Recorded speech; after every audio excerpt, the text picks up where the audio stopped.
What's happening, everybody? We are going to talk about some cheesy, cheap, horrible sales tactics that salespeople today still use. If you're one of these people, and if you use any of these 5 things I named coming up right now, you should be ashamed of yourself. I'm going to put you on blast, and I'm going to tell people how to beat you. Look, these are tactics that maybe had worked at one point in time or another, but they just don't work anymore. They're not valid, they're not good, and you need to stop doing it. And if you work for a company that tells you to do any of these things, you need to quit, because that company is probably going to go out of business. That's how bad these are. All right, so let's start with number 1. Number 1 is the unannounced, just so happen to be in the neighborhood, drop by. All right, now this one, logic should tell you this is a stupid idea. It's the year 2020. People don't just stop by people's houses anymore. It doesn't happen. With texts and instant messages and phones and all that, people can call ahead. So when you drop by somebody's house unannounced, you really are invading their personal space. You're invading their personal time. Now, let me say, this is not the same as door knocking. All right, door knocking is a skill, and it's one that I believe in. I'm talking about when you show up at somebody's door with a plate of cookies or a cake, and you try to make them believe you just so happen to be in their neighborhood and wanted to stop by out of the goodness of your heart. It's ridiculous. It's stupid. It makes you look like an amateur. It's the nicest way I can put it. Look, in the 70s and 80s, people did stuff like that, and it wasn't so bad because there was no cell phones, there were no pagers at the time that people used regularly, there was no instant messaging, so stopping by was a normal course of action. If you have a boss that's telling you that this is what they want you to do, you should remind them that it's 2020 and we don't do that stuff anymore. You're not welcome to stop at somebody's house unannounced anymore. That doesn't work. And by the way, just so you guys have an idea, you're not actually fooling anybody.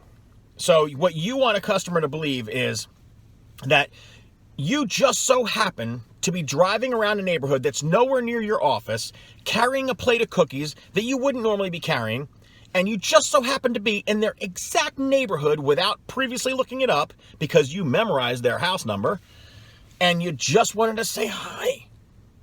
You're not fooling anybody. It's literally that transparent. When somebody knocks on my door and says, "Hey, I was just in the neighborhood," I go, "No, you weren't.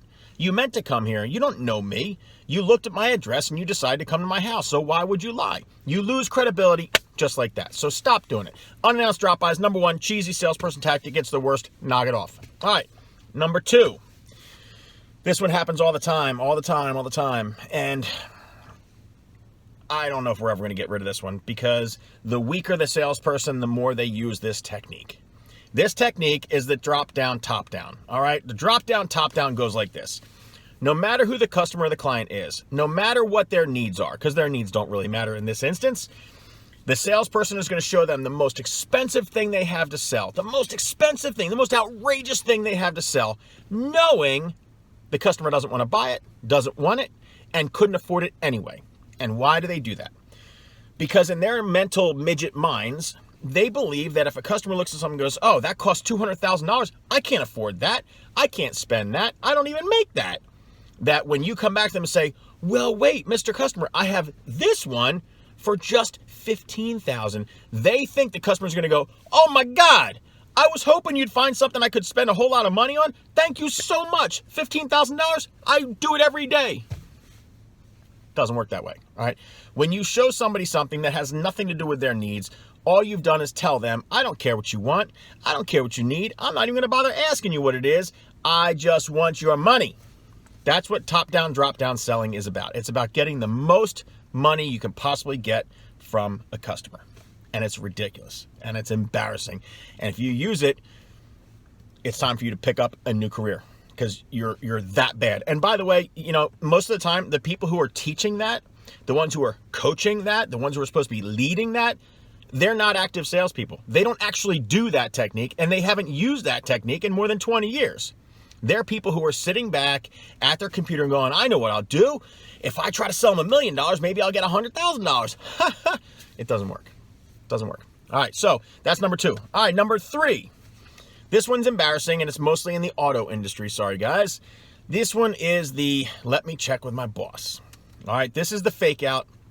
I don't know if I can do that price. I got to check with my boss first. And it goes something like this. You're looking for a car. I'm going to say car because usually this is when it's used. You're looking for a car. The car's priced at, let's say, $20,000. And you say, well, look, Mr. Seller, I'm not paying $20,000. Best I'll give you is $18,000. Take it or leave it. And the salesperson looks at you and goes, geez, I don't know. I'm going to have to talk to my boss about it. He's going to be really mad, but give me a couple minutes. I really like you guys. I'm going to fight for you. Let me go back and talk to my manager, see what I can do.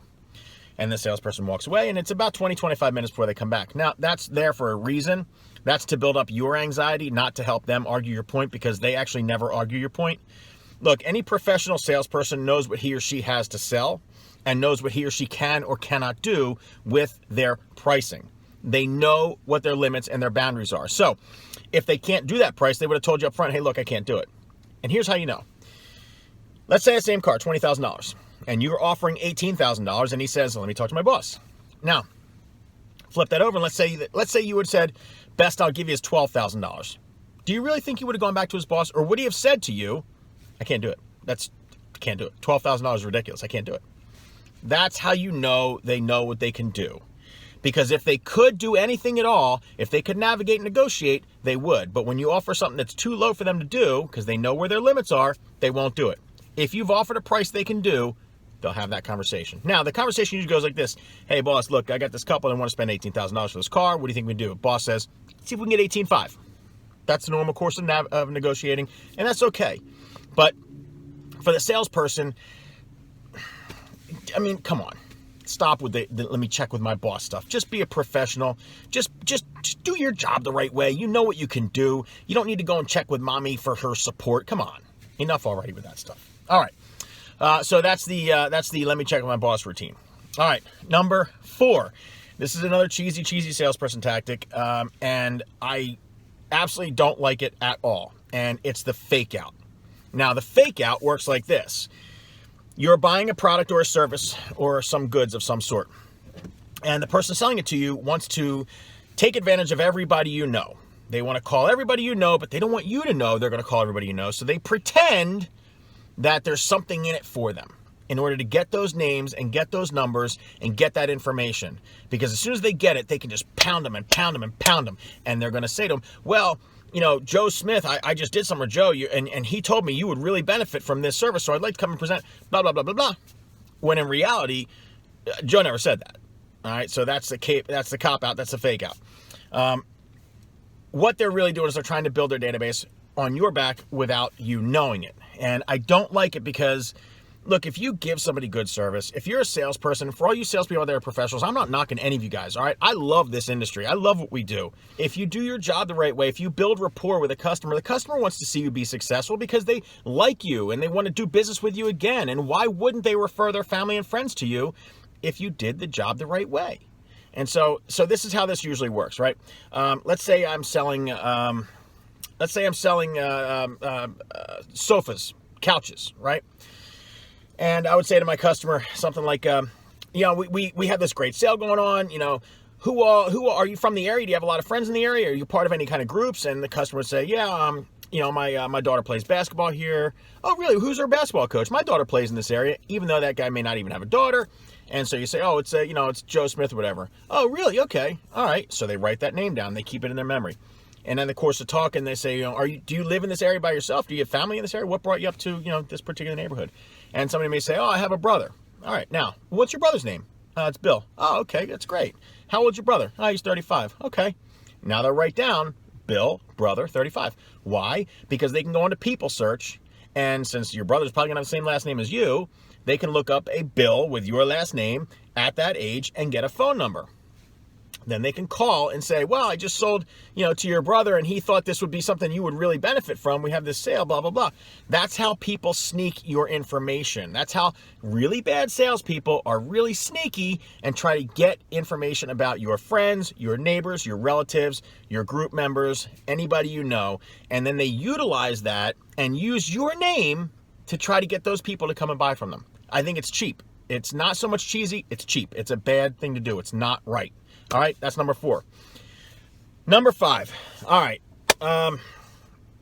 Number 5 is the ignorance is bliss defense. All right. And so here's this one. And you've definitely seen this. This is where a salesperson pretends to not know what they're looking at. when they're making a deal with you. And it goes something like this, right? So you're in the process of writing out your contracts or signing your agreements or documenting your stuff, and a salesperson will pretend like all of a sudden they got like bad eyesight, like, and they'll start making all, okay, as if it's the first time they've ever seen that paperwork. Now, why do they do that? They do it to build the anxiety for you, because if they're analyzing everything that you wrote, if they're analyzing the numbers, they may change their minds. And for you as the buyer, you may have come to an agreement about, let's say the agreement was for you to spend $100. All right, simple numbers, $100. The salesperson will go through that and pretend they don't know. All right, so we did, this was supposed to be $149. We agreed on $100. $100, okay. Yeah, all right, that sounds about right. It's the ignorance is bliss kind of defense, right?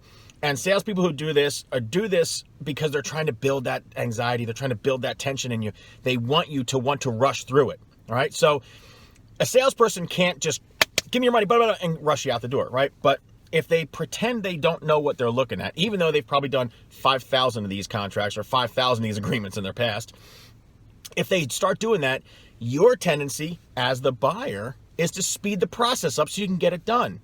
In that way, any mistakes that happen are your fault because you spent, here, let's just, all right, here, get your sign. Okay. All right. Are we done? Are we good? I'm ready to go. Blah, blah, blah. The salesperson wants you to take charge of the situation and speed it up so that you can get out of there faster. That's why they pretend to not understand what they're looking at.